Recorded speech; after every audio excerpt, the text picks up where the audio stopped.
ये आदमी बहुत अच्छे हो। जैसे एक बार दो माताएं सागर की चली जा रही, धनाबाई और मुन्नी बाई चली जा रही, दोनों बहुत ही अनपढ़ गवार, दोनों अनपढ़, बेचारी पढ़ी लिखी नहीं थी, सीधी सादी भोली भाली, गवार तो नहीं पर सीधी सादी भोली भाली। दोनों माताएं सागर की चली जा रही थी, धनाबाई और मुन्नी बाई। एक बोली, अरे बहन तुझे पता है? बोले क्या? अपने सरपंच है ना, सरपंच, हाँ, कोमा में चले गए, कोमा में। दूसरी बोली, बड़े आदमी हैं, कहीं भी जा सकते हैं। ले बताओ भाई, बताओ, बताओ भाई, ऐसी कितना भोलापन है, कितनी सरलता है। ऐसी राजस्थान में एक महात्मा प्रवचन कर रहे थे, राजस्थान में मारवाड़ियों की यहाँ। तो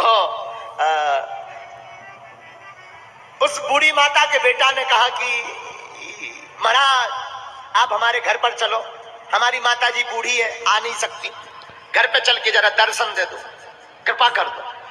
ठीक है, महात्मा जी चले गए, बेचारे घर गए, बालक भीतर भागा भागा, माँ जी माँ जी माँ जी माँ जी माँ जी, माता जी चलिए चलिए, गुरु जी आ गए, गुरु जी आ गए, तुम रोज कहती थी गुरु जी से मिलवाओ, देखो गुरु जी आ गए। बूढ़ी माता जी आई, माता जी बड़ी भोली भाली सीधी सादी, हाथ जोड़ के बोली, गुरु जी थारे खुर लागू।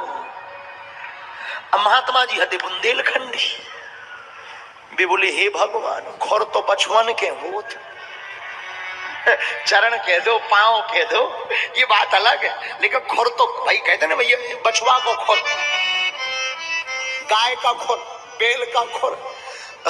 उसने टूटी फूटी मारवाड़ी बोल के उस माता जी ने कहा, गुरु जी थारे खुर लागू। तो महात्मा जी अपने पांव की तरफ देखने लगे कि हमारे खुर हैं क्या, चल रहा है। तो महात्मा जी ने समझाया, अरे माता जी ऐसे खुर नहीं कहते हैं, बड़ी संतों से सभ्यता से बात करते हैं, बड़ी प्रेम पूर्वक बात करते हैं महात्माओं से। नरक जाओगी वरना नरक जाओगी, नरक नरक नरक मिलेगा तुम्हें, ऐसा बोलोगी तो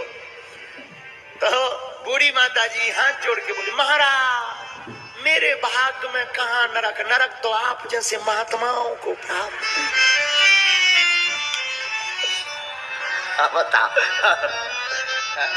महात्मा बड़े खिलखिलाकर हंस गए, बहुत ही महात्मा उनके भोलेपन पर बड़े खिलखिलाकर हंस गए, बोले जय हो।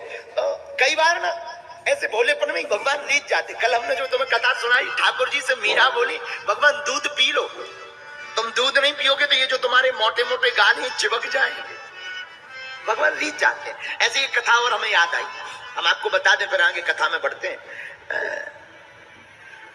सागर का चंगीला,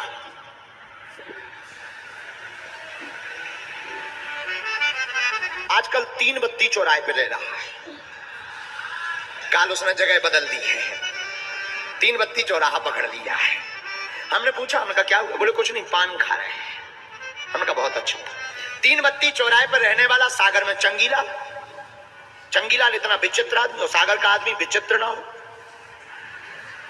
ऐसा तो हो ही नहीं सकता है। सागर का आदमी इतना विचित्र होता है। एक बार एक सागर के एक लड़का ने अपने पिता से कहा, पिताजी 10 रुपया दीजिए। पिताजी बोले क्यों? गरीब को देना। पिताजी बोले यहाँ बाहर तो कोई गरीब नहीं दिख रहा। बोले वो आइसक्रीम लिए बेचारा धूप में खड़ा, वो नहीं दिख रहा। इतना चतुर होता। तो सागर का चंगीला इतना चतुर होता। तो सागर का चंगीलाल आदमी बड़ा अद्भुत, सबकी भक्ति करता। अब उसे चाहिए था धन। किसी ने कहा लक्ष्मी माता की पूजा करो, उसने आरती ली, ओम जय लक्ष्मी माता, हमको कुछ नहीं आता, बस सुबह शाम रुपया ही भाता। कई दिनों तक आरती की, लक्ष्मी नहीं मिली। तो किसी ने कहा लक्ष्मी जी तो अपने पति के अधीन है, नारायण की पूजा करो। नारायण की पूजा की, कोई काम नहीं बना। तीसरे महात्मा ने कहा कि भाई नारायण की पूजा से कुछ होना नहीं है, हनुमान जी कलयुग के राजा हैं, तुम उनकी पूजा करो। अब तो जय हनुमान ज्ञानवंत सागर, भूत पिशाच निकट नहीं आवे। देखा हनुमान जी ने भी कुछ नहीं दिया, 2-3 साल हो गए। हनुमान जी को लिए ऊपर धर दिया। किसी ने कहा हनुमान जी की पूजा से कुछ नहीं होना, कुबेर भगवान देवता है, उनकी पूजा कर। क्योंकि वो धन के देवता है। कुबेर की पूजा की, कुछ नहीं मिला, 4-5 साल बीत गए और अब तो इसका दिमाग खराब। किसी ने कहा कुबेर से कुछ नहीं मिलना, शंकर जी की पूजा करो, वो भोले हैं, भोलेनाथ है, कभी भी कुछ भी दे सकते। अब ये तो लगा ओम नमः शिवाय, ओम जय शिव ओमकारा, लगा आरती करने। एक दिन क्या देखता है, धूप जलाई, अगरबत्ती, अगरबत्ती का धुआं उठा, और धुआं उठा ऊपर मूर्ति जो रखी थी उन मूर्तियों की तरफ जाने लगा।